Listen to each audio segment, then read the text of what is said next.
आज सन्ध्याकालीन कार्यक्रम ଆମେ ଆରମ୍ଭ କରିବା ଶ୍ରୀମଦ୍ ଭଗବତ ଗୀତା। ଆସନ୍ତୁ ପ୍ରେୟାର କରିବା।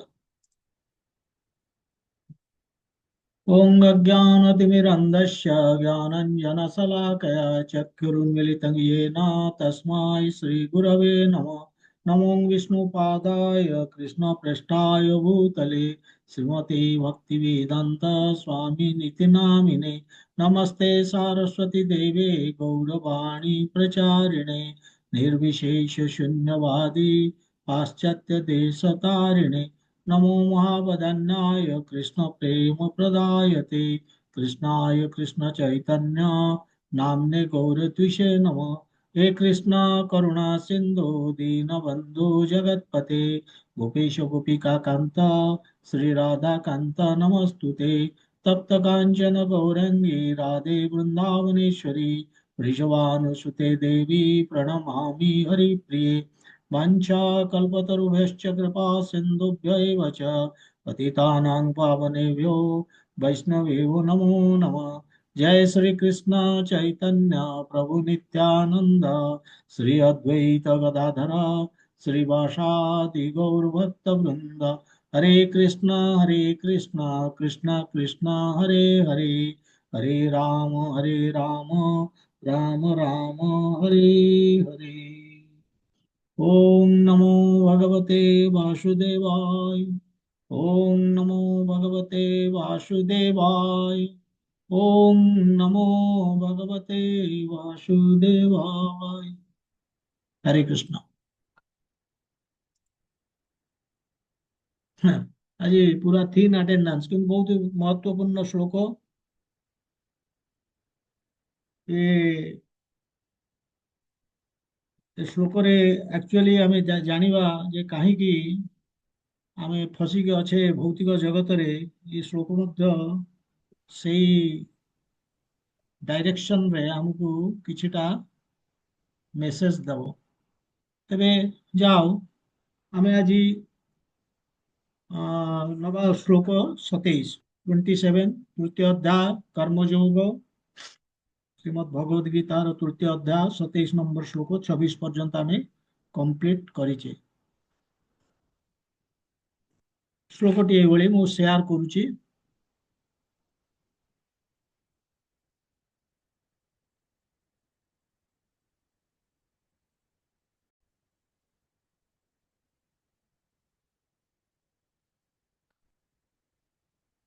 प्रकृतेः क्रियमाणानि गुणैः कर्माणि सर्वशः अहंकार विमूढ़ात्मा कर्ता अहं इति मन्यते। आउथरे पढुची प्रकृतेः क्रियमाणानि गुणैः कर्माणि सर्वशः अहंकार विमूढ़ात्मा कर्ता अहं इति मन्यते। किए पढ़ी परिवे?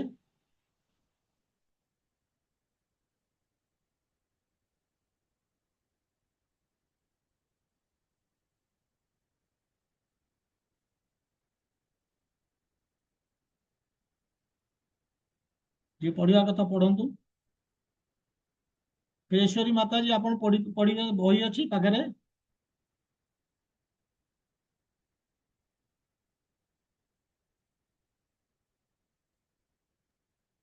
हरे कृष्ण। हाँ प्रक, पढ़ंतु। प्रकृते क्रियमाणानि गुणे कर्माणि सर्वशः अहंकार विमूढ़ात्मा कर्ताहमीति मन्यते। तार अनुवाद अछि बही अछि आपण पाखरे। अनुवाद टा पढ़ी परिबे? प्रभु जी अच्छी अच्छी। हाँ कुहंतु। आज्ञा टिके प्रभु जी मु बर्तमान एक्चुअली आउट ऑफ स्टेशन अच्छी ओहो। किंतु जत टाइम टिके पाउची मु कहली देखिदेबी टिके। हाँ मु अच्छा हाँ। पढुची बही धरिकी सबले मु आसुची।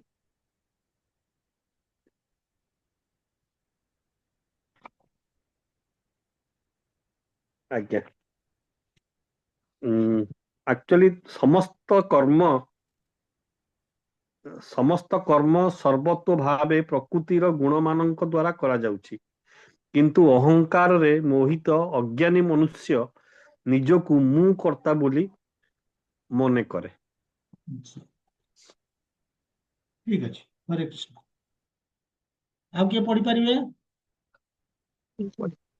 ପଢନ୍ତୁ। ଗୁରୁଜୀ ମୁଁ ପଢିବି। ପଢନ୍ତୁ। ପ୍ରଣାମ ଗୁରୁଜୀ, ସମସ୍ତ ଭକ୍ତ ବୃନ୍ଦଙ୍କୁ ମୋର ପ୍ରଣାମ। ଶ୍ଲୋକ ନମ୍ବର 27। ପ୍ରକୃତେ କ୍ରିୟମାଣାନି ଗୁଣେ କର୍ମାଣି ସର୍ବଶଃ ଅହଙ୍କାର ବିମୂଢାତ୍ମା କର୍ତ୍ତାହମିତି ମନ୍ୟତେ। ତାର ଅର୍ଥ, ଭୂତ ପ୍ରକୃତିର ତ୍ରିଗୁଣର ଅଧୀନ ହୋଇ ବିଭ୍ରାନ୍ତ ଜୀବାତ୍ମା ନିଜକୁ କର୍ତ୍ତା ବୋଲି ଭାବେ, କିନ୍ତୁ ବାସ୍ତବରେ କର୍ମଗୁଡ଼ିକ ପ୍ରକୃତି ଦ୍ୱାରା ହିଁ କରାଯାଉଛି। ପ୍ରଣାମ ଗୁରୁଜୀ। ହରେ କୃଷ୍ଣ।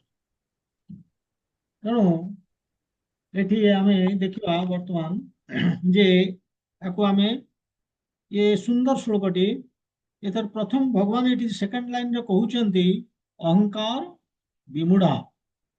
ବିମୂଢ ଅର୍ଥ ବିଶେଷ ଭାବରେ ମୂର୍ଖ, ବିମୂଢ। ତେଣୁ ଅହଙ୍କାରୀ, ଭଗବାନ କହୁଛନ୍ତି ଅହଙ୍କାରୀ ହଉଛି ଗୋଟେ ବିଶେଷ ମୂର୍ଖ। କାହିଁକି ମୂର୍ଖ? ନା ଅହଙ୍କାରୀ। ତେଣୁ ଏଇ ଯୋଉ ଅହଙ୍କାର, ଏ ଅହଙ୍କାର ହଉଛି ମିଥ୍ୟା ଅହଙ୍କାର, ମିଥ୍ୟା ପରିଚୟ, ଆମର ଫଲ୍ସ ଆଇଡେଣ୍ଟିଟି। ଆମେ କୃଷ୍ଣଙ୍କଠୁ ଅଲଗା ହେଇକି ଏ ପରିଚୟ ଆମେ ଦଉଛେ। କଣ ସେଟା ଆମେ ବୁଝିବା ଯେ ଆମେ ଆତ୍ମା ନୁହେଁ, ଶରୀର। ଆକ୍ଚୁଆଲି ସେଇ ଯୋଉ ଆମେ କିନ୍ତୁ ଆମେ ଦଉଛେ ଆମେ ଶରୀର ବୋଲିକି, ଇଏ ହଉଛି ମିଥ୍ୟା ଅହଙ୍କାର। ଆମେ କିନ୍ତୁ ହଉଛେ ଭଗବାନଙ୍କର ଅଂଶ, ତାଙ୍କର ସେବକ। ପ୍ରକୃତ ଯୋଉ ପ୍ରକୃତ ଇଏ ହଉଛି ପ୍ରକୃତ ଅହଙ୍କାର। ଭଗବାନଙ୍କର ଆମେ ଅଂଶ, ଭଗବାନଙ୍କର ଆମେ ସେବକ। କିନ୍ତୁ ଏଠି ଯୋଉ ଅହଙ୍କାର କଥା କୁହାଯାଇଛି, ଏବଂ ଯେତେବେଳେ ବି ଆମେ ଅହଙ୍କାର କଥା ଆଲୋଚନା କରୁଛେ, ସେ ହଉଛି ମିଥ୍ୟା ଅହଙ୍କାର। ଏବଂ ସେ ମିଥ୍ୟା ଅହଙ୍କାର ବିମୂଢ ଅର୍ଥାତ୍ ଭ୍ରମିତ ହେଇଛି। କିଏ ଭ୍ରମିତ ହେଇଛି? ଆତ୍ମା। ସେକେଣ୍ଡ ଲାଇନରେ ଯୋଉ କହୁନାହାନ୍ତି ଅହଙ୍କାର ବିମୂଢ ଆତ୍ମା, ଆତ୍ମା ଭ୍ରମିତ ହେଇଛି। କଣ ଭ୍ରମିତ ହେଇଛି? ନା ଆତ୍ମା ଇତି ମନ୍ୟତେ, ଆତ୍ମା ଭାବୁଛି। କଣ ଭାବୁଛି? କର୍ତ୍ତା ଅହଂ, ମୁଁ ହଉଛି କର୍ତ୍ତା। I am doer of all activities. କିନ୍ତୁ ବାସ୍ତବ କଣ? ବାସ୍ତବ ହଉଛି କର୍ମାଣୀ ସର୍ବଶଃ, ଫାର୍ଷ୍ଟ ଲାଇନରେ କର୍ମାଣୀ ସର୍ବଶଃ, ସବୁ କର୍ମ ଗୁଡିକ କ୍ରିୟମାଣାନି ବୋଲେ କରାହଉଛି ପ୍ରକୃତେ ଗୁଣେ ହିଁ, ପ୍ରକୃତେ ଗୁଣେ ହିଁ, ପ୍ରକୃତିର ଗୁଣ ଦ୍ୱାରା ସବୁ କର୍ମ ହଉଛି। କିନ୍ତୁ ଆତ୍ମା ଭାବୁଛି, ବୋଲେ ଆମେ ଭାବୁଛେ ଯେ ମୁଁ କରୁଛି ବୋଲିକି। ଇଏ କାହିଁକି ହଉଛି? ନା ଅହଙ୍କାର। ଆମେ ଯେତେବେଳେ ଆମର ମିଥ୍ୟା ଅହଙ୍କାରର ବଶବର୍ତ୍ତୀ ହଉଛେ, এইଭଳି ଭଗବାନ କହିଲେ। ତେବେ ମୁଁ ୟାର ତାକୁ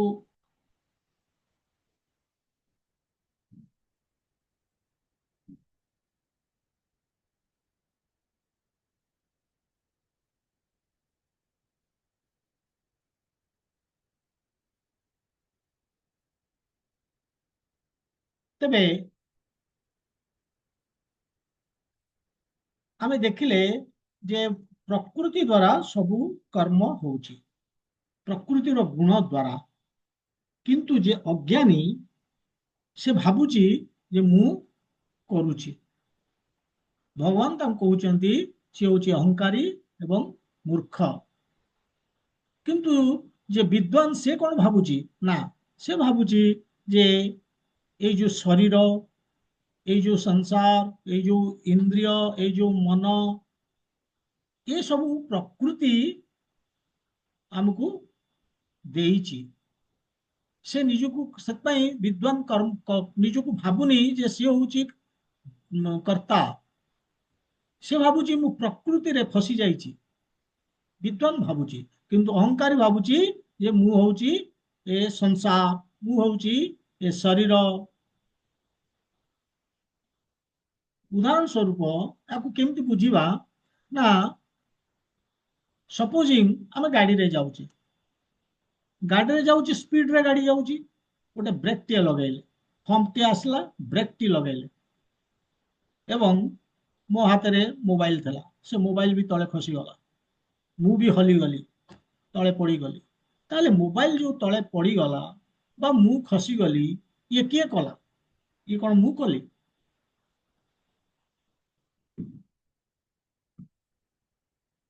ये केवल गाड़ी रो प्रभाव ये सब घटिला।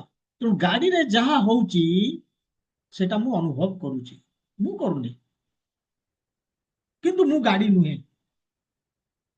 सेमती आमे प्रकृति नुहे, माने ये संसार नुहे कि ये शरीर आमे नुहे। ये जो संसार ये शरीर ये हूँ स्थूल, मन बुद्धि अहंकार ये हूँ सूक्ष्म, ये सब प्रकृतिर उपजात। आमे सेई संसार रे बा सेई शरीर रे आमे यात्रा करूचे, ता भितर अच्छे एवं यात्रा करूचे। जेमती गाड़ी रे आमे यात्रा करूचे सेमती ए संसार ए गाड़ी रे आमे बोले आत्मा से संसार रे रहिची, ए शरीर रे रहिची एवं यात्रा करूची एवं ए शरीर रे संसार रे जा होउची आमे ताकू अनुभव करूचे। किंतु आमे प्रकृति नुहे, ना शरीर ना संसार। किंतु जे अविद्वान, जे कर्मी, जे इंद्रिय भोग पाई कर्म करूची, अज्ञानी, से भाबुची जे से होची शरीर, से होची संसार, ये होची फॉल्स आइडेंटिटी बा मिथ्या अहंकार, फॉल्स इगो, मोर ये होची मिथ्या परिचय।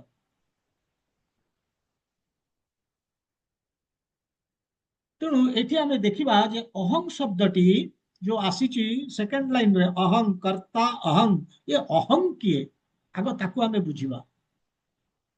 दी प्रकार अहं, गोटे अहं होची नित्य अपरिवर्तनीय, तार कोनोसी चेंज नाही, सेटा होची प्रकृत अहं। सच्चिदानंद जोटा आत्मा आमे, सेटा होची प्रकृत अहं। किंतु गोटे मिथ्या अहं रही, सेटा कौन? से विनाशशील, से परिवर्तनशील, से होची प्रकृति, बोले यही शरीर ये संसार से तार परिवर्तन अच्छी। धरतु एटी भी आ गोटे उदाहरण देके हम बुझिबा, जड़े अशिक्षित व्हाट्सएप जानी, किंतु जदि ताकू ट्रेनिंग दियाला, से ट्रेनिंग रे व्हाट्सएप शिखीगला एवं व्हाट्सएप करूची, ताल कौन हला? तार इलिटरेट से माने अशिक्षित रु शिक्षित हो गला। तार परिवर्तन केमती हला? से तो नित्य, से नित्य, से अपरिवर्तनीय, किंतु तार परिवर्तन, तेणु परिवर्तन हैला कार? शरीर तार हलानी, से तो अपरिवर्तनीय। तेणु जेतबेले परिवर्तन हो जाउची सेटा मिथ्या अहंकार, सेटा नुहे, सत्य अहंकार नुहे, बा सत्य अहं नुहे, सेटा मु नुहे। एई बोली जेतबेले आमे निजुकु शरीर बोली भाबुचे बा ये प्रकृति बा ये संसार बोली कि भाबुचे, ये होची हमर मिथ्या अहंकार। ये शरीर अहं नुहे, इदम यार। तेणु असली अहं जोटा जोटा प्रकृत अहं सेटा होची स्वरूप। आमे जेकोसी एक्टिविटीज करूचे, खाऊचे पीऊचे शोऊचे नाचुचे कांदुचे हसुचे जा भी करूचे सेगुडी कहूची क्रिया। ता सांगरे जेतबेले अहं लागि जाउची, बोले मु कहूची मु अहं माने मु खाइली मु सोइली मु पीली, से कर्म हो गला।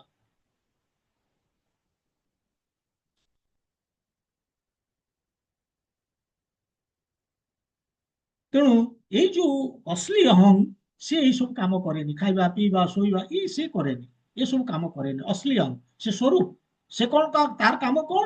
ସିଏ ହଉଛି ସେବକ, ଭଗବାନଙ୍କର ସେବା କରେ, ତାର ମାଷ୍ଟରର ସେବା କରେ। ମାଷ୍ଟର କିଏ? ଭଗବାନ। କିନ୍ତୁ ବାଇ ମିଷ୍ଟେକ୍ ସେ କେତେ ଗୁଡିଏ ଆକ୍ଟିଭିଟିଜ କରୁଛି ତା ନିଜ ପାଇଁ, ବିମୂଢ ଆତ୍ମା।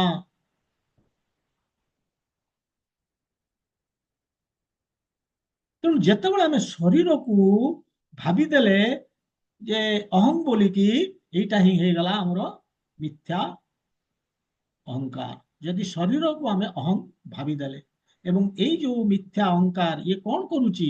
ଇଏ ଆମର ଯୋଉ ଅଶ୍ଳୀ ପରିଚୟ, ଯୋଉଟା ରିଅଲ ଆଇଡେଣ୍ଟିଟି, ତାକୁ ଘୋଡେଇ ଦଉଛି। ଅର୍ଥାତ୍ ଆମେ ସ୍ୱରୂପ, ଆମେ ହଉଛେ କୃଷ୍ଣଙ୍କର ଅଂଶ, ତାକୁ ସେ ଘୋଡେଇ ଦଉଛି। ଆମେ ହଉଛେ ସେବକ, ତାକୁ ଘୋଡେଇ ଦେଲା ଏଇ ଯୋଉ ମିଥ୍ୟା ଅହଙ୍କାର, ଏବଂ ଆମକୁ ଗଲତ ଡାଇରେକ୍ସନରେ ନେଇଗଲା। ଫର ଏକ୍ସାମ୍ପଲ, ମୁଁ କହିବି ମୁଁ ଇଣ୍ଡିଆନ,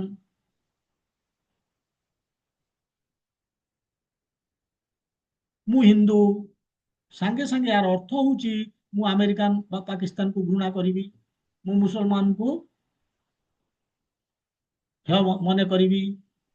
ଇଏ ହଉଛି ମୋର ପରିଚୟ। ଯୋଉ ମୁଁ ଯେତେବେଳେ ଆଇଡେଣ୍ଟିଫାଇ କରୁଛି ଇଣ୍ଡିଆନ, ହିନ୍ଦୁ, ତାର ଅର୍ଥ କଣ? ଏଗୁଡା ସବୁ ହଉଛି ଆମର ମାନେ ଶାରୀରିକ ଉପାଧି। ଏ ଶାରୀରିକ ପରିଚୟ ବା ଦେହଗତ ପରିଚୟ, ଏର ଆତ୍ମା ସହିତ আর କୌଣସି ସମ୍ପର୍କ ନାହିଁ। ଆଜି ମୁଁ ଇଣ୍ଡିଆରେ ଅଛି, ତେଣୁ ଇଣ୍ଡିଆନ ବୋଲେ ଆତ୍ମା ଇଣ୍ଡିଆରେ ଅଛି, ଇଣ୍ଡିଆନ। କିନ୍ତୁ ଆତ୍ମା ଯଦି ଆମେରିକାରେ ରହିବ, କାଲି ଜନ୍ମ ସେଠି ଆମେ ଜନ୍ମ ହବା, ତାହେଲେ ଆମେରିକାନ। ଇଏ କଣ? ଇଏ ଉପାଧି। କିନ୍ତୁ ଆତ୍ମା ତ ଆତ୍ମା। ଆତ୍ମା ନା ଇଣ୍ଡିଆନ ନା ଆମେରିକାନ। ଆପଣ କୁହନ୍ତୁ, ଯଦି ସନ୍ କୁ ଆମେ ଏଠି ଦେଖୁଛେ, ଆମେ କଣ କହିବା? ଇଣ୍ଡିଆନ ସନ୍। ଆମେରିକାରେ ଦେଖିଲେ ତାକୁ କହିବା ଆମେରିକାନ ସନ୍। ତେଣୁ ସନ୍ କଣ ଆମେରିକାନ ନା ଇଣ୍ଡିଆନ? ନୁହେଁ। ତେଣୁ ଆତ୍ମା କେବଳ ତାର ଶରୀର ଯେତେବେଳେ ସେ ପାଉଛି, କୋଉଠି ଯୋଉ ଜାଗାରେ ପାଉଛି, ସେଇ ଅନୁସାରେ ତା ନାଁ ହେଇଯାଉଛି। ଏଇଟା ହଉଛି ଶାରୀରିକ ପରିଚୟ, ବଡିଲି କନସେପସନ ବା ବଡିଲି ଡେଜିଗ୍ନେସନ, ଦେହଗତ। ତେଣୁ ଆମେ ଯେତେବେଳେ କହୁଛେ ଇଣ୍ଡିଆନ, ଆମେରିକାନ, ଡାକ୍ତର, ଇଞ୍ଜିନିୟର, ଏସବୁ ହଉଛି ଶରୀର ସମ୍ବନ୍ଧୀୟ ଏବଂ ଶରୀରର ଉପାଧି ବା ଶରୀର ଶାରୀରିକ ବା ଦେହଗତ ପରିଚୟ। ମୁଁ କାଲି କାହାର ପୁଅ ଥିଲି, ତାପରେ ମୁଁ ବିବାହ କଲି, ହଜବାଣ୍ଡ ହେଲି, ପୁଅ ଥିଲି, ପୁଅ ପରେ ହଜବାଣ୍ଡ, ତାପରେ ମୁଁ ପ୍ୟାରେଣ୍ଟସ। ଆମେ ସ୍ୱାମୀ ସ୍ତ୍ରୀ, ଆମେ ପ୍ୟାରେଣ୍ଟସ ହଉଛେ। ये सब कौन? ये सब हूँ उपाधि, पदवी, ये शरीर संबंधी। ये ये आत्मार पदवी नुहे, आत्मा सहित आर किसी संपर्क नहीं। आत्मा हूँ कृष्णांकर अंश, जीवर स्वरूप है कृष्णर दास। तेणु आम हूँ कृष्णंकर सेवक, सेवक। यही हूँ आमर प्रकृत अहंकार। मिथ्या अहंकार कौन ना? आम शरीर बा आम प्रकृति बा आम संसार यदि भाविले, ताले से मिथ्या अहंकार। तेणु जेते माने ये जो पदवी बा ये भलिया परिचय आम दौचे, बा शरीर संबंधी जहाँ आम किछि कहूचे, ये हूँ मिथ्या अहंकार। मु आज लुना चलाऊची, काली मु मर्सिडीज चलेबी, ना मु लुना ना मु मर्सिडीज।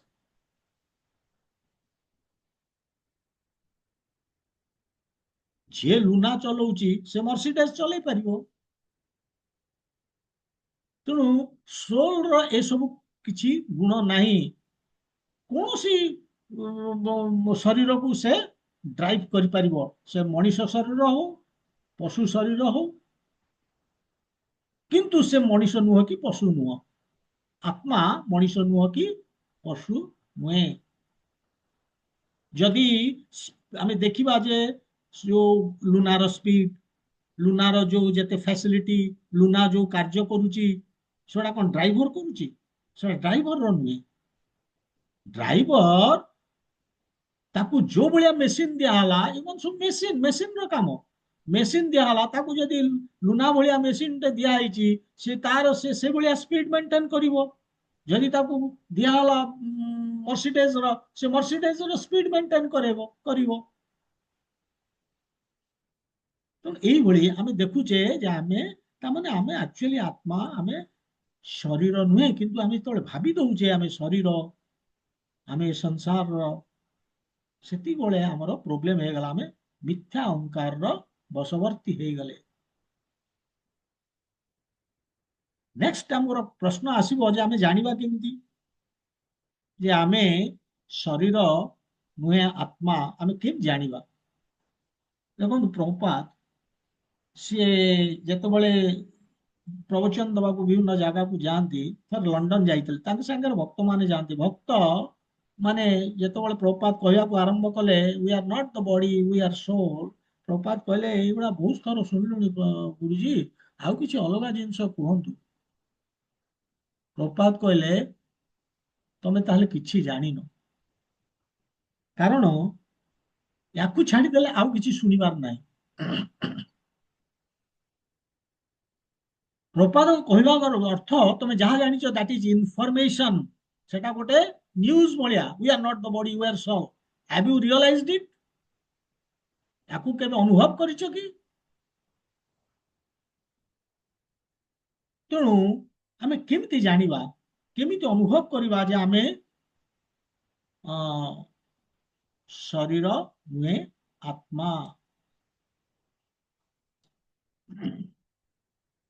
आमर व्यवहार आमर चिंताधारा आमर भावना ये सब आमे जानिबा जे आमे आमे आत्मा स्तर रही कर्म कथा कहूचे भावुचे चिंतुचे ना नाई शरीर स्तर रही आमे करूचे जदि आमे शरीर को बेसी ध्यान दौचे आमे संसार संबंधी जिनिस को बेसी ध्यान दौचे मु जदि मोर खाइबा पीबा शोइबा एवं मोर जदि मोर शरीर को सजेइबा ये सब ध्यान दौची ताले मु दैहिक बा शारीरिक स्तर रे काम करूची सेतिपाई थरे आ गोटे उदाहरण दौची भगवान स्त्री लोक माने थरे कारण प्रपात गोटे बही रे लिखिचंती चाणक्यंकर जिनस को कोट करिकी जे स्त्री लोक माने होचंती अल्प बुद्धिया तेणु स्त्री लोक माने जो माने स्त्री भक्त से माने जाइकी कहले प्रभुपाद स्त्री माने कोन वुमेन कोन होचंती लेस इंटेलिजेंट बोली कि प्रश्न कले प्रभुपाद कहले उत्तर रे यस जदि तमे निजु को भाबुच यू आर वुमेन जदि पुरुष भाबुची जे they are men they are also less intelligent जदि तुम भाबुच जे तमे आत्मा ताल तमे इंटेलिजेंट तो कहर उद्देश्य होची सोल गोटे जिनिस आत्मा तार से पुरुष नुह कि स्त्री नुहे कृष्णंकर अंश ये जो स्त्री पुरुष ये होची ये जो माने शरीर संबंधी ये होची पदवी बा परिचय आमर ये डेजिग्नेशन बॉडीली डेजिग्नेशन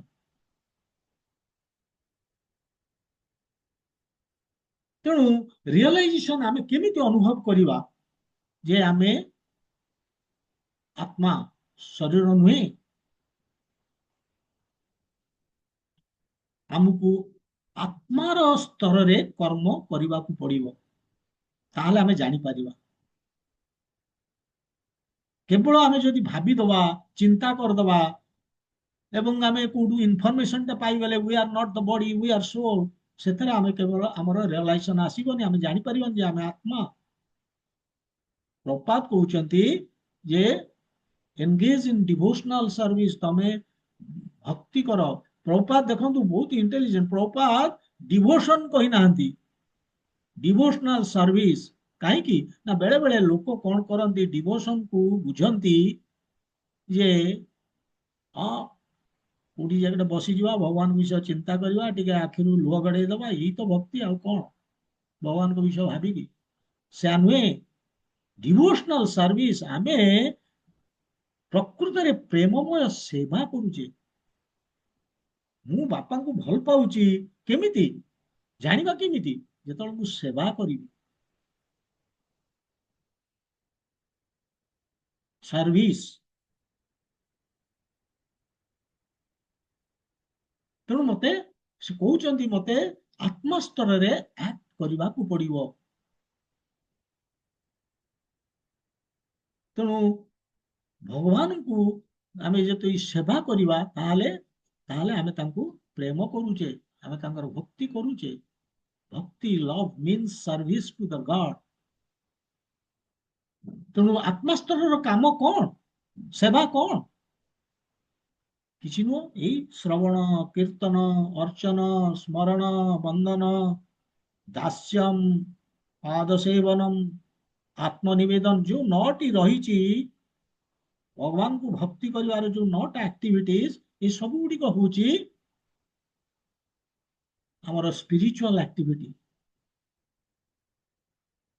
ଆମେ ଯଦି ଏଇଗୁଡିକ କରୁଛେ, ଆମେ ସବୁଦିନ ଯଦି ଜପ କରୁଛେ, ଆମେ ଯଦି ଗୀତା ଭାଗବତ ଶୁଣୁଛେ, ସବୁ ମୁହୂର୍ତ୍ତରେ ଯେକୌଣସି ଏମିତି କୌଣସି ଆକ୍ଟିଭିଟିଜ ନାହିଁ ଯୋଉଠି ଆମେ ଭଗବାନଙ୍କୁ ସ୍ମରଣ କରିପାରିବାନି। କାରଣ ପ୍ରତ୍ୟେକ ଏଭ୍ରିଥିଙ୍ଗ ଇନ୍ ଆରାଉଣ୍ଡ ମି ସବୁ ହଉଛନ୍ତି ଭଗବାନଙ୍କର ଶକ୍ତି ବା ଭଗବାନ। ଏମିତି କୌଣସି ଜିନିଷ ନାହିଁ ଯୋଉଟା ଭଗବାନଙ୍କ ସାଙ୍ଗରେ ରିଲେଟେଡ। ମୁଁ ପାଣି ପିଉଛି ମଧ୍ୟ, ପାଣିର ରସ ଭଗବାନ କହୁଛନ୍ତି ଏ ରସଟା ମୁଁ।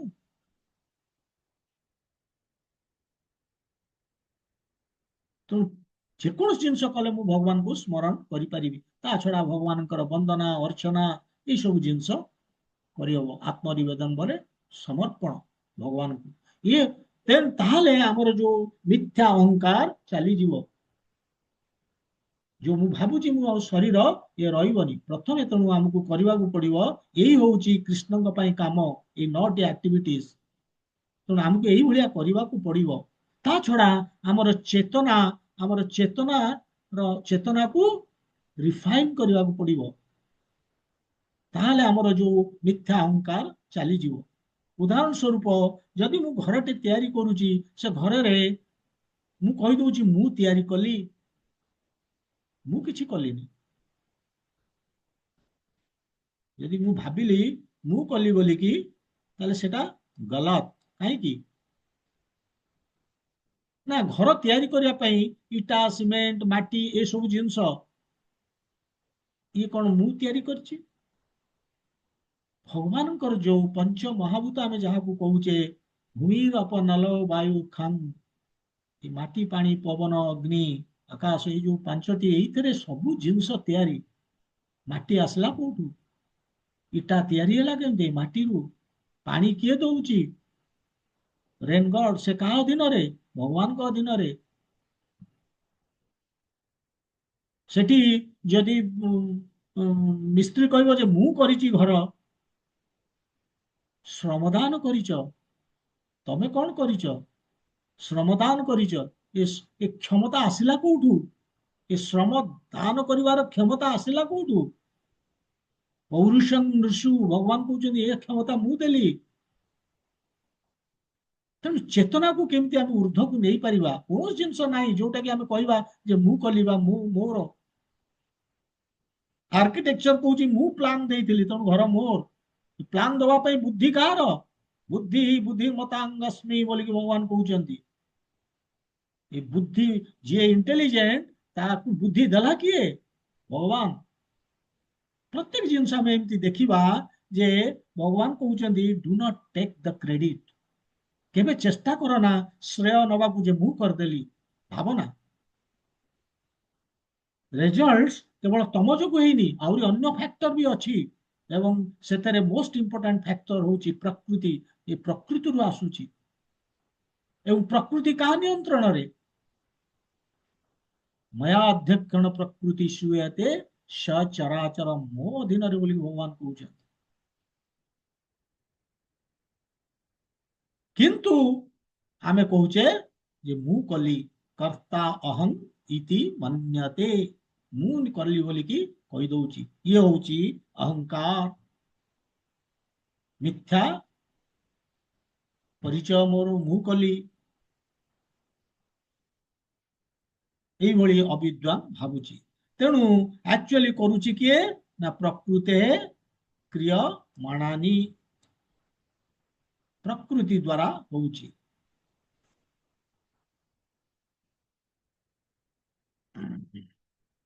ଯାହା ଆମେ କରୁଛେ ସବୁ ପ୍ରକୃତି ଦ୍ୱାରା ହଉଛି। କେମିତି ପ୍ରକୃତି ଦ୍ୱାରା ହଉଛି? ଭଗବାନ କହୁଛନ୍ତି ଆମର ସବୁ activities control by 3 modes of material nature. ପ୍ରକୃତିରେ ଯୋଉ 3 ଗୁଣ ଅଛି ସେଇ 3 ଗୁଣର ପ୍ରଭାବରେ କର୍ମ ହଉଛି। ଆମେ ହଉଛେ କଠପୁତଲା, ଏଇ 3 ଗୁଣର କଠପୁତଲା, ସେ ଆମକୁ ନଚଉଛି। 3 ଗୁଣ କଣ? ରଜ, ସତ୍ଵ, ତମ, ଏଇ ଯୋଉ 3 ଗୁଣ, ଏଇ ଗୁଣରେ ଆମେ ନାଚୁଛେ। ଆମେ କିଛି କରୁନେ, ନିଜେ କରୁନେ, ପ୍ରକୃତି ଆମକୁ ନଚଉଛି। ଅର୍ଥାତ ପ୍ରକୃତି ଦ୍ୱାରା ଆକ୍ଚୁଆଲି କାମ ହଉଛି। ଏ ଶରୀର, ଏଇ ଯୋଉ ଶରୀର 3 ଗୁଣର ପ୍ରଭାବରେ ଆସିକି କର୍ମ କରୁଛି। କେମିତି ଜାଣିବା ଯେ ଆମେ ପ୍ରକୃତିର 3 ଗୁଣର ପ୍ରଭାବରେ କାମ କରୁଛେ? ୟାକୁ ଗୋଟେ ଉଦାହରଣ ନେଇକି ଆମେ ବୁଝିପାରିବା। ସପୋଜିଂ ଆମେ ସବୁ ବୁଲୁଛେ କୋଉଠି? ଗଙ୍ଗା ନଦୀ କୂଳରେ। ଗଙ୍ଗା ନଦୀ କୂଳରେ ଆମେ ବହୁତ ପଡିଥାଏ ଶାଳଗ୍ରାମ ଭଳି ପଥର, ତାକୁ କହନ୍ତି, ପଡିଥିବ। ସେ ଶାଳଗ୍ରାମଟିକୁ, ସେ ପଥରଟିକୁ ଆମେ ଜଣେ ଦେଖିଲା, ସେ ଭାବିଲା, ଦେଖିକି କଣ ଭାବୁଛି? ଆରେ ଏଇଟାକୁ ତ ନେଇକି ମୁଁ ଗୋଟେ ପେପର ୱେଟ କରିପାରିବି, ବଢିଆ ହେଇଛି। ଆଉ ଜଣେ ଭାବିଲାଣି ଯେ ଆରେ ୟାକୁ ନେଇକି ଏଥିରେ ମୁଁ ଗ୍ରାଇଣ୍ଡିଙ୍ଗ ମାନେ ଶିଳ୍ପଟେ କରିଦେଇ ପାରିବି, ଏଥିରେ ବାଟି ପାରିବି, ବା ବାଦାମ ଭାଙ୍ଗି ପାରିବି। ଇଏ ହଉଛି ରଜଗୁଣର ପ୍ରଭାବରେ ଏ ଭାବନା ଆସୁଛି। ଯେହେତୁ ମୁଁ ରଜଗୁଣର ପ୍ରଭାବରେ ଅଛି, ତେଣୁ ଏ ଭାବନା ଆସୁଛି। କିନ୍ତୁ ଆଉ ଜଣେ ଭାବୁଛି ଯେ ଆରେ ଇଏ ବଢିଆ ପଥର ହେଇଛି, ଇଏ ଯିଏ ଗଣ୍ଡଗୋଳ କଲା, ମୋ ସାଙ୍ଗରେ ଅନ୍ୟାୟ କଲା, ତାକୁ ତା ମୁଣ୍ଡ ଫଟେଇ ଦେବା ପାଇଁ ଏ ବଢିଆ ହେଇଛି, ଆକୁ ନେଇକି ଯିବି। ତମ ଗୁଣର ପ୍ରଭାବରେ ସେ ଭାବୁଛି। ଆଉ ଜଣେ ଭାବୁଛି ଆରେ ଇଏ ତ ଗଙ୍ଗା ଶିଳା, ତେଣୁ ୟାକୁ ନେଇକି ପୂଜା କରିବା କଥା। ସତ୍ୟ ଗୁଣର ପ୍ରଭାବରେ ସେ ଏଭଳି କହୁଛି। ତେଣୁ ଏଇଭଳି ଯୋଉ ଥିଙ୍କିଂ ଆମର ଦେଖୁଛେ, ଯେ ଯୋଉ ଗୁଣରେ ଆମେ ଅଛେ ବା ଯୋଉ ଯୋଉ ଗୁଣର ପ୍ରଭାବରେ ଆମେ ଅଛେ, ଆମର ସେଇଭଳିଆ ଭାବନା, ସେଇଭଳିଆ କର୍ମ।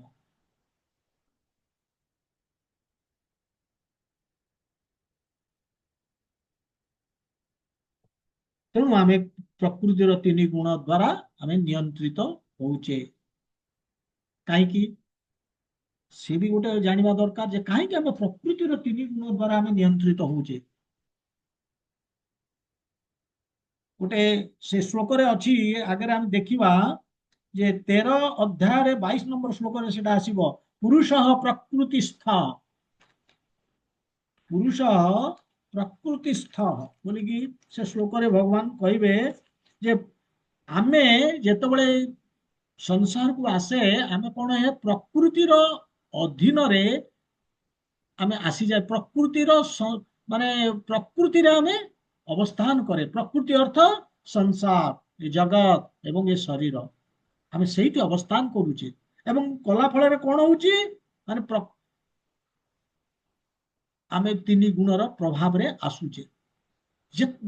ଯୋଉ ମୋମେଣ୍ଟରେ ଆମେ ପ୍ରକୃତିର କଣ୍ଟାକ୍ଟରେ ଆସିଗଲେ, ବୋଲେ ଏ ସଂସାର, ଏ ଜଗତ ବା ଏ ଶରୀର, ଏ କଣ୍ଟାକ୍ଟରେ ଆମେ ଆସିଗଲେ, ଆମେ 3 ଗୁଣର ପ୍ରଭାବରେ କାମ କରିବାକୁ ବାଧ୍ୟ। କାହିଁକି?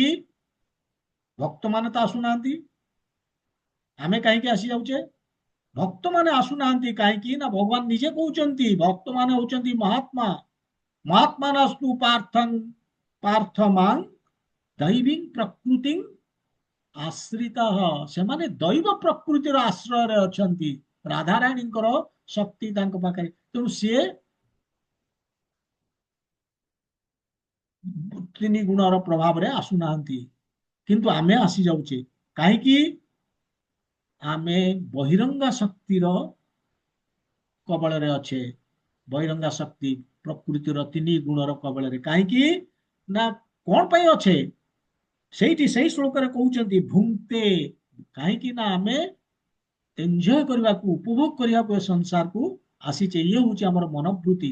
ଆମେ ଉପଭୋଗ କରିବା। ଆମେ ଯେତେବେଳେ ବହିର୍ମୁଖା ହେଇଗଲେ ଅର୍ଥାତ୍ କୃଷ୍ଣଙ୍କଠୁ ଆମେ ଦୂରେଇ ଗଲେ ଆଉ କୃଷ୍ଣଙ୍କର ସେବା କରିବା ଆମର ଯୋଉ ଅରିଜିନାଲ ପୋଜିସନ ଆମେ ତାକୁ ଛାଡି ଦେଇକି ଆମେ ନିଜେ ଉପଭୋଗ କରିବା କଥା ଚିନ୍ତା କଲେ ଆକ୍ଚୁଆଲି ଭଗବାନ ଏନ୍ଜୟ ତାଙ୍କର ସେବା କରିବା ସେ ଉପଭୋଗ କରିବେ ସେ କଲେ ଆମେ ଆନନ୍ଦ ପାଇବା ଉପଭୋଗ କରିବା।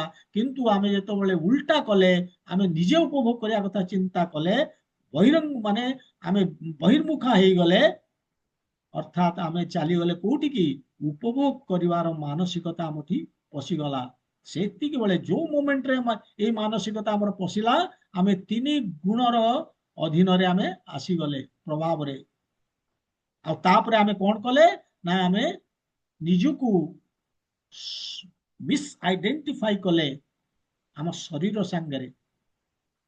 ଆମେ ଭାବିଲେ ଯେ ଆମେ ଶରୀର, ଆମେ ଆଉ ଭାବିଲେନି ଯେ ଆମେ ଆତ୍ମା।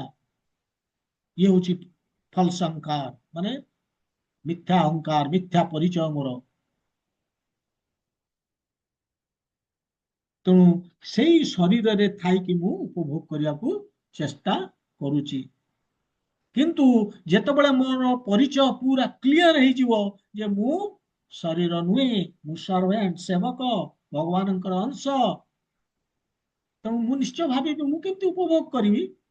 ମୁଁ ତ ଭଗବାନଙ୍କର ସେବା କରିବା କଥା। ଜୀବର ସ୍ୱରୂପ ହେ କୃଷ୍ଣର ନିତ୍ୟ ଦାସ। ଦାସ ଅର୍ଥ ସେବକ, ସେବକର କାମ ହଉଛି ସେବା, ମାଷ୍ଟରର ସେବା କରିବ। କିନ୍ତୁ ଯେତେବେଳେ ମୁଁ ମିସ୍ ଆଇଡେଣ୍ଟିଫାଇ କରୁଛି, ନିଜକୁ ମାଷ୍ଟର ବୋଲିକି ଭାବୁଛି, ସେଇଠି ପ୍ରୋବ୍ଲେମ ହେଇଗଲା। ଏବଂ ସେ ମାଷ୍ଟରକୁ ମୁଁ ଇମିଟେଟ୍ କରିବାକୁ ଚେଷ୍ଟା କରୁଛି, ତାହେଲେ ମୁଁ ସଫର କରୁଛି, ଦୁଃଖ ପାଉଛି। ଉଦାହରଣ ସ୍ୱରୂପ ଅଫିସରେ ଧରନ୍ତୁ ପିଅନ ସଫା କରୁଛି, ଦେଖିଲା ଯେ ବସର ଚେୟାରଟା ବଢିଆ ହେଇଛି, ଗୋଟେ ରିଭଲଭିଂ ଚେୟାର ସୁନ୍ଦର ହେଇଛି। ଭାବୁଛି ଯେ ବସ୍ ଏଥର ବହୁତ ଆନନ୍ଦ ପାଉଥିବେ, ଏ ଚେୟାରଟା କେମିତି ଥରେ ବସିକି ଦେଖିଲେ ହନ୍ତା। ଏବଂ ସେ ବସିଛି, ବୁଲୁଛି, ଏପଟ ସେପଟ ଆନନ୍ଦ ନଉଛି, ପୁରା ଉପଭୋଗ କରୁଛି, ଏନ୍ଜୟ। এই ସମୟରେ କବାଟ ଖଟ ଖଟ ଶବ୍ଦ ହେଲା, ସାଙ୍ଗେ ସାଙ୍ଗେ ଜମ୍ପ କରିଛି ସେ ଚେୟାରରୁ। କାହିଁକି? ତାର ସେଟା ପୋଜିସନ ନୁହେଁ। ସେ ଭାବିଲା ବର୍ତ୍ତମାନ ବସ୍ ଆସିଗଲେ, ଏଟା ବସ୍ ର ପୋଜିସନ ସେଟା।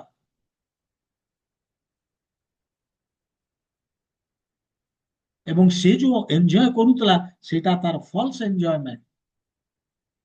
ପ୍ରକୃତ ପୋଜିସନ ଏଟା ତାର ନୁହେଁ, ସେଟା ବସ୍ ର ପୋଜିସନ। ତାର ପୋଜିସନ ହଉଛି ସେ ବସ୍ ର ସେବା କରିବ। ସେବା କଲେ ସେ ଆନନ୍ଦ ପାଇବ, ଖୁସି ହବ, ସୁଖୀ ହବ।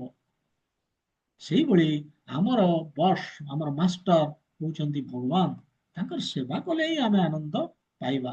କିନ୍ତୁ ଆମେ ଉଲ୍ଟା ହେଇଛେ, ଆମେ ମିଥ୍ୟା ଅହଙ୍କାରର ବଶବର୍ତ୍ତୀ ହେଇକି ଯେ ଆମେ ନିଜକୁ ଶରୀର ଭାବିକି ଏ ଶରୀର ମାଧ୍ୟମରେ ଆମେ ଉପଭୋଗ କରିବାକୁ ଚେଷ୍ଟା କରୁଛେ। ଆମେ ଯେତେବେଳେ ଉପଭୋଗ କରିବାକୁ ଚେଷ୍ଟା କରୁଛେ ଆମେ ସ୍ୱାସ୍ଥ୍ୟକର ପରିସ୍ଥିତିକୁ ଆମେ ପଳେଇ ଯାଉଛେ।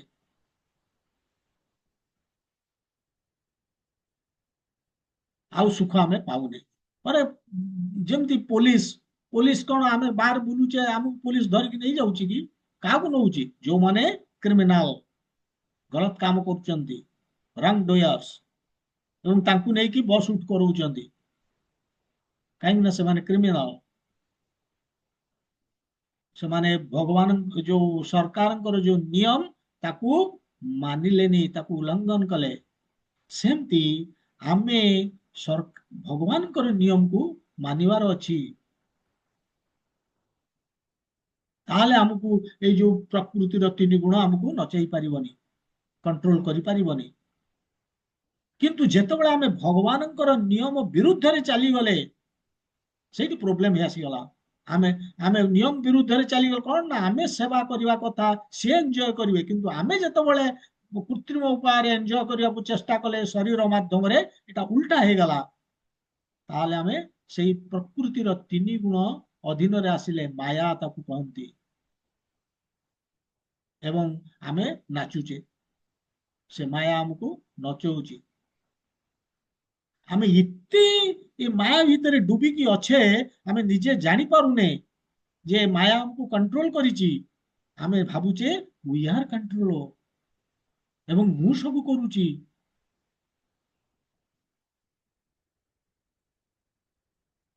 କର୍ତ୍ତା ଅହଂ ଇତି ମନ୍ୟତେ। ତେଣୁ କେମିତି ଆମେ ରିଅଲାଇଜ କରିବା, ଆମେ କେମିତି ଅନୁଭବ ମାନେ ଆମର ରିଅଲାଇଜେସନ ଆସିବ ଯେ ଆମେ ମାୟାରେ ଅଛେ।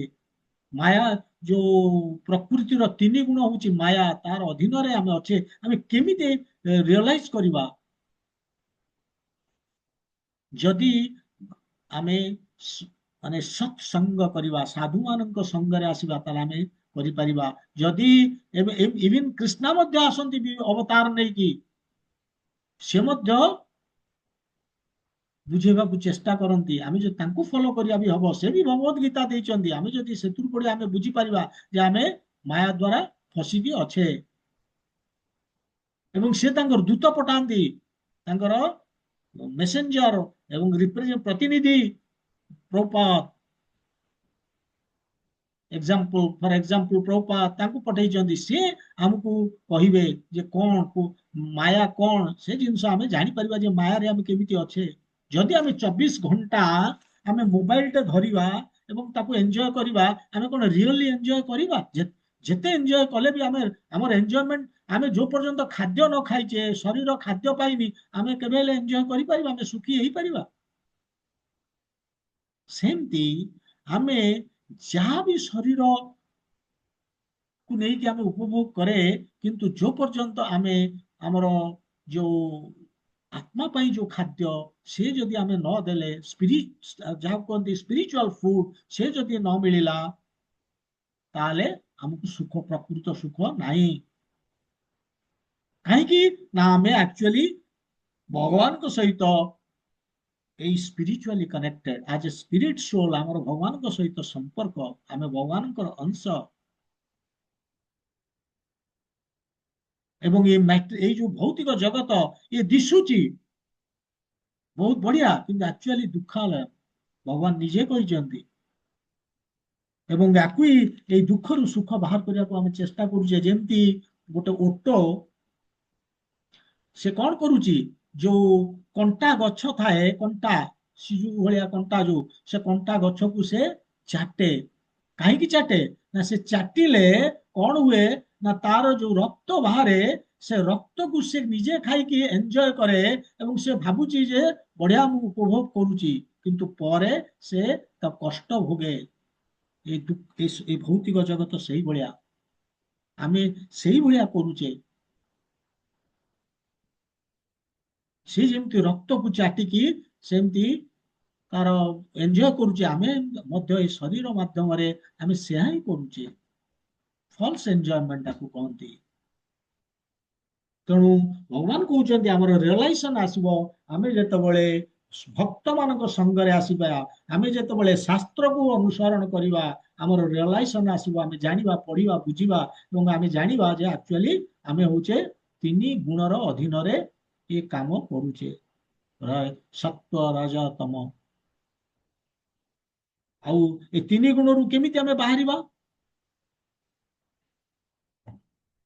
ପ୍ରଥମେ ଜାଣିବା ଦରକାର ଆମେ ତିନି ଗୁଣ ପ୍ରଭାବରେ କାହିଁକି ଆସିଲେ। ଅଲରେଡି ମୁଁ କହିସାରିଲିଣି। ଆମେ ଭଗବାନଙ୍କୁ ଅନୁକରଣ କରିବାକୁ ଚେଷ୍ଟା କଲେ, ଅର୍ଥାତ ଆମେ ଭଗବାନ ହବାକୁ ଚେଷ୍ଟା କଲେ, ଅର୍ଥାତ ଆମେ ଏନ୍ଜୟ କରିବାକୁ, ଉପଭୋଗ କରିବାକୁ ଚେଷ୍ଟା କଲେ, ଯୋଉଟା କି ଆମର ପୋଜିସନ ନୁହେଁ, ଆମର ପ୍ରକୃତ ସ୍ଥିତି ବା ସ୍ୱରୂପ ନୁହେଁ। ଆମର ସ୍ୱରୂପ ସେବକ, ଆମେ ଭଗବାନଙ୍କର। ଭଗବାନଙ୍କୁ ଖୁସି କରିବା ହଉଛି ଆମର, ଆନନ୍ଦ ଦେବା ହଉଛି ଆମର କାମ। ଆମକୁ ସେଇ ପୋଜିସନକୁ ଆସିବାକୁ ପଡିବ, ତାହେଲେ ଆମେ ମାୟାରୁ ଉଠିବା। ଆମକୁ ସେଇ ପୋଜିସନ, ଯୋଉ ଅରିଜିନାଲ ପୋଜିସନ ଆମର ସେବକ ପୋଜିସନ, ଆମେ ସେଇ ପୋଜିସନକୁ ଆସିବାକୁ ପଡିବ। ତା ନହେଲେ ଆମେ ଅହଙ୍କାରୀ, ଅହଙ୍କାର ବିମୂଢାତ୍ମା, ଏବଂ ଆମେ ଭାବୁଛେ ଯେ କର୍ତ୍ତା ଅହଂ, ମୁଁ ହଉଛି କର୍ତ୍ତା, ସବୁ କରୁଛି। ପରୀକ୍ଷା ହଲରେ ଛାତ୍ର ଲେଖିକି ଆସୁଛି ଏବଂ ଆସିଲା ପରେ କହୁଛି ମୁଁ ବହୁତ ବଢିଆ ଲେଖିଲି। ଠିକ ଅଛି, ବଢିଆ ଲେଖିଲି, କିନ୍ତୁ ବଢିଆ ଲେଖିବା ପାଇଁ ବୁଦ୍ଧି କିଏ ଦେଲା? ଭଗବାନ କହୁଛନ୍ତି ବୁଦ୍ଧି ବୁଦ୍ଧିମତାଙ୍ଗସ୍ମି ଦଦାମି ବୁଦ୍ଧି ଯୋଗମ୍। ଏବଂ ଲେଖିଲା କେମିତି? ମନେ ପଡିଗଲା ବୋଲିକି ତ। ମନେ ପଡିଲା କେମିତି? କିଏ ମନେ ପକେଇଲା?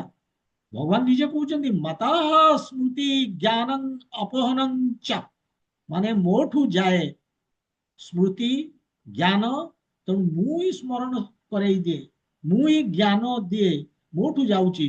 ଏବଂ ଅପହନଂ ମାନେ ମାନେ ଫରଗେଟଫୁଲନେସ୍, ଭୁଲି ଯିବାଟା ମଧ୍ୟ ମୋଠୁ ଯାଉଛି। ଆମେ ଯଦି ପୂର୍ବ ଜନ୍ମରେ କଣ ଥିଲେ ମନେ ଏବେ ଏ ଜନ୍ମରେ ମନେ ପକେଇବା ତ ଆମେ ଆଗକୁ ବଢି ପାରିବାନି। ସେଇଟା ସେଇ ଯୋଉ ମନେ ନ ପକେଇବା ଶକ୍ତିଟା ଭଗବାନ ଆମଠୁ ନେଇଯାଇଛନ୍ତି। କହୁଛନ୍ତି ଏଇ ନ ମନେ, ମୁଁ ଯଦି ଜାଣିଲି ଯେ ମୁଁ ମୋ ପୂର୍ବ ଜନ୍ମରେ ଏହା ଥିଲି, ମୁଁ ଏ ଜନ୍ମରେ ମାନେ ମୁଁ ଆଗକୁ ବଢି ପାରିବିନି, ବହୁତ କଷ୍ଟ ହବ ତାକୁ ଭାବିକି। ସେଥିପାଇଁ କହୁଛନ୍ତି ଭଗବାନ ଅପହନଞ୍ଚ ମଧ୍ୟ। ତେଣୁ କୋଉ ଜାଗାରେ ସେ ଜ୍ଞାନ ଦେଇଛନ୍ତି, କୋଉ ଜାଗାରେ ମାନେ ସ୍ମୃତି ଦଉଛନ୍ତି, ଏବଂ କୋଉ କେସରେ ସେ ଆମର ଫରଗେଟଫୁଲନେସ୍ ଟା ବି ଦେଇଛନ୍ତି। ତେଣୁ ସବୁ ସେଇ ଦଉଛନ୍ତି। ଆଉ ଯଦି ତାଙ୍କର ସପୋର୍ଟ ରହିବନି, ଏଇ ଯୋଉ ଛାତ୍ର କହୁଛି ଏକ୍ସାମରେ ମୁଁ ବଢିଆ ଲେଖିଦେଇକି ଆସିଲି, ସେଟା ତ ଏକ୍ସାମ ତାର ଫ୍ଲପ ହବ। ଯଦି ଭଗବାନଙ୍କର ସପୋର୍ଟ ନ ରହିବ, ସେ ଯଦି ବୁଦ୍ଧି ନ ଦେବେ, ସେ ଯଦି ସ୍ମରଣ ଶକ୍ତିଟା ନ ଦେବେ, ମନେ ପକେଇ ଦେବେନି ପରୀକ୍ଷା ହଲରେ, ତାହେଲେ କେମିତି ହବ?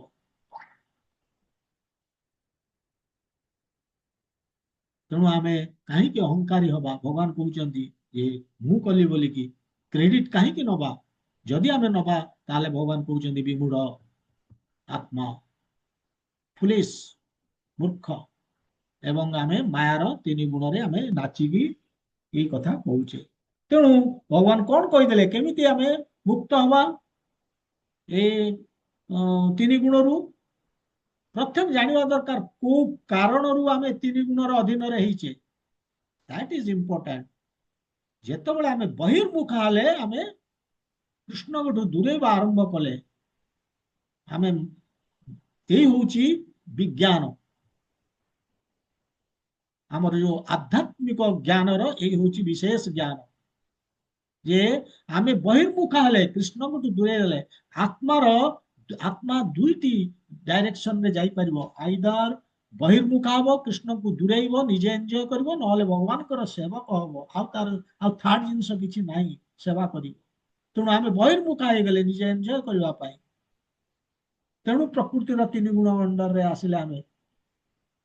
ଆଉ ନାଇଁ ଯଦି ଆମେ ପ୍ରକୃତିର ଆମେ ଯଦି ଭଗବାନଙ୍କ ଆଡକୁ ଅନ୍ତର୍ମୁଖ ହବା, ମାନେ ଆମେ ଭଗବାନଙ୍କ ଆଡକୁ ଅଗ୍ରସର ହବା, ତାଙ୍କର ପାଇଁ କର୍ମ କରିବା, ତାହେଲେ ଏ 3 ଗୁଣ ଅଟୋମେଟିକାଲି ଚାଲିଯିବ। ଆଉ ମୋର ମିଥ୍ୟା ଅହଙ୍କାର ବି ଚାଲିଯିବ। ତେଣୁ ଯଦି ଆମେ ଗୁଣାତୀତ ହବାକୁ ଚେଷ୍ଟା କରୁଛେ, ଏ 3 ଗୁଣରୁ ଉର୍ଦ୍ଧ୍ୱକୁ ଉଠିବାକୁ, ଆମକୁ ଭଗବାନଙ୍କ ପାଖରେ ଶରଣାଗତି ଆମର ହବା ଦରକାର, ସରେଣ୍ଡର କରିବାକୁ ପଡିବ ଆମକୁ। ସେହି କେବଳ ଆମକୁ ଏ 3 ଗୁଣର ପ୍ରଭାବରୁ ମୁକ୍ତ କରିବେ। ଆଉ ଅନ୍ୟ ଉପାୟ ନାହିଁ। କିନ୍ତୁ ଯଦି ଆମେ ଭଗବାନଙ୍କର ଚରଣରେ ଆସିଗଲେ, ତାହେଲେ ଦୈବୀ ପ୍ରକୃତିରୁ ଆମେ ତାର ପ୍ରଭାବରେ କାମ କରୁଛେ, ଆମେ ସେଥିରୁ ମୁକ୍ତ ହେଇଯିବା। ଭଗବାନ ନିଜେ କହିଛନ୍ତି ସେଇଟା। ସେ କୋଉଠି କହିବେ? ସପ୍ତମ ଅଧ୍ୟାୟରେ ସେ କହିବେ ଦୈବୀ ଏଷା ଗୁଣମୟୀ ମମ ମାୟା ଦୂରତୟା। ସେ କହୁଛନ୍ତି ଏଇ ଯୋଉ 3 ଗୁଣ, ଇଏ ହଉଛି ମୋର ଡିଭାଇନ ପାୱାର, ମୋରି ଦୈବ ଶକ୍ତି। ଏ 3 ଗୁଣ, ଏ ମାୟା, ଇଏ କହୁଛନ୍ତି ଇଏ ହଉଛି ମାୟା, ଯୋଉ ମାୟା କି ଦୂରତୟା, ୟାକୁ ପାର କରିବା ବଡ ଡିଫିକଲ୍ଟ। କିନ୍ତୁ କେତେବେଳେ ପାର କରିପାରିବ, ଭଗବାନ ତାର ବି ସଲ୍ୟୁସନ ଦେଇଛନ୍ତି। ମାମେବ ଯିଏ ପ୍ରପଦ୍ୟନ୍ତେ, ମୋ ପାଖରେ ଯିଏ ଶରଣ ପଶିଗଲା, ମାୟାମ ଏତାମ ତରନ୍ତି ତେ, ଏଇ ମାୟାରୁ ସେ ପାର ହେଇଯାଏ, ଯିଏ ମୋ ପାଖରେ ଶରଣ ଗଲା। ମାୟା ବୋଲେ 3 ଗୁଣ। ତେଣୁ ମେନ୍ ଜିନିଷ ହଉଛି ଆମେ 3 ଗୁଣ ପ୍ରଭାବରେ, ଭଗବାନ ଏଠି ଯାହା କହୁଛନ୍ତି ଯେ ଏ 3 ଗୁଣର ପ୍ରଭାବରୁ ମୁକ୍ତ ହବାକୁ ହେଲେ ସେ କେବଳ ଶରଣାଗତି ଭଗବାନଙ୍କର। ଏବଂ ଆମକୁ ଅସଲି ଅହଂ ଯିଏ, ପ୍ରକୃତ ଅହଂ ଯିଏ ଆତ୍ମା, ସେଇ ଅହଂରେ ରହିକି କାର୍ଯ୍ୟ କରିବାକୁ ପଡିବ। ନିଜକୁ କର୍ତ୍ତା ନ ମାନିକି, ମୁଁ କରୁଛି ନୁହେଁ ଭାବିକି, ଭଗବାନଙ୍କର ସେବକ ଭାବିକି ଆମକୁ ଭଗବାନଙ୍କ ସେବାରେ ଲାଗି ରହିବାକୁ ପଡିବ ତାଙ୍କର ସନ୍ତୁଷ୍ଟି ପାଇଁ। ଆଉ ଆମେ ବୁଝିବା ଦରକାର ଯେ ଯାହା ଆମେ ଏ ଶରୀର ପାଇଁ ବା ଶରୀର ମାଧ୍ୟମରେ କରୁଛେ ତିନି ଗୁଣର ପ୍ରଭାବରେ, ସେଟା ମୋ ଦ୍ୱାରା ହଉନି, ଏ ତିନି ଗୁଣର ପ୍ରଭାବରେ ହିଁ ହଉଛି।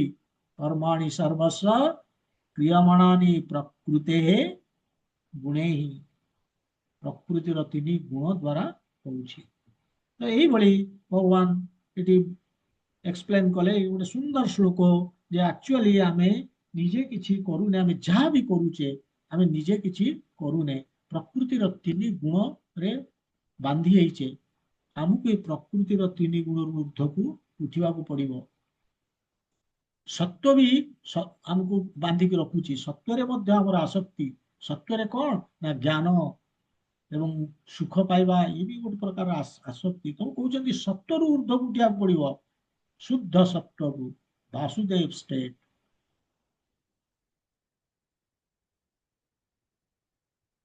ଚେତନା ଆମର ବଦଳେଇବାକୁ ପଡିବ।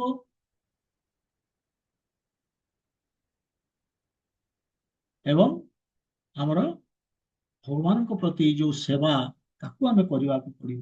ଅର୍ଥାତ୍ ଆମେ ଆତ୍ମା ସ୍ତରରେ ରହିକି ଯାହା କର୍ତ୍ତବ୍ୟ କର୍ମ ଭଗବାନଙ୍କ ପାଇଁ ସେୟା ହିଁ କରିବା। ଏ ଶରୀର ସ୍ତରରେ ରହିକି ଯୋଉ କର୍ମ, ସେ ନୁହେଁ, ସେ ଆମକୁ ବାନ୍ଧୁଛି। ଯୋଉ ମୁହୂର୍ତ୍ତରେ ଆମେ ଶରୀର ସ୍ତରର କର୍ମ କରୁଛେ, ଆମେ ତିନି ଗୁଣର ପ୍ରଭାବରେ ଆସି ଯାଉଛେ। ଏଇଭଳି ଭଗବାନ ଏ ଶ୍ଲୋକରେ କହିଲେ ଯେ ଅଜ୍ଞାନୀ ଏଇଭଳି ନିଜକୁ ଶରୀର ଭାବିକି ସେ କର୍ମ କରୁଛି। ନେକ୍ସଟ ଶ୍ଲୋକରେ ଭଗବାନ କହିବେ ଯେ ଏଠି ତ ଅଜ୍ଞାନୀ ଭାବୁଛି ମୁଁ କରୁଛି ବୋଲିକି, ଜ୍ଞାନୀ କଣ, ସେ କେମିତି କର୍ମ କରୁଛି। ତାମାନେ ଅଜ୍ଞାନୀ ଆଉ ଜ୍ଞାନୀର କର୍ମର ଫରକ ଭଗବାନ ଦେଖଉଛନ୍ତି ଏ 27 ନମ୍ବର ଶ୍ଲୋକ ଆଉ 28 ନମ୍ବର ଶ୍ଲୋକରେ, 29 ମଧ୍ୟ, 28-29ରେ ଦେଖେଇବେ ଦିଟା ଆଗରେ ମିଶିକି ଯେ କେମିତି ଜ୍ଞାନୀ ଲୋକ କଣ ତାର କର୍ମ କରୁଛି। ଅଜ୍ଞାନୀ ଏଇଭଳିଆ ଭାବୁଛି, କରୁଛି। ହରେ କୃଷ୍ଣ।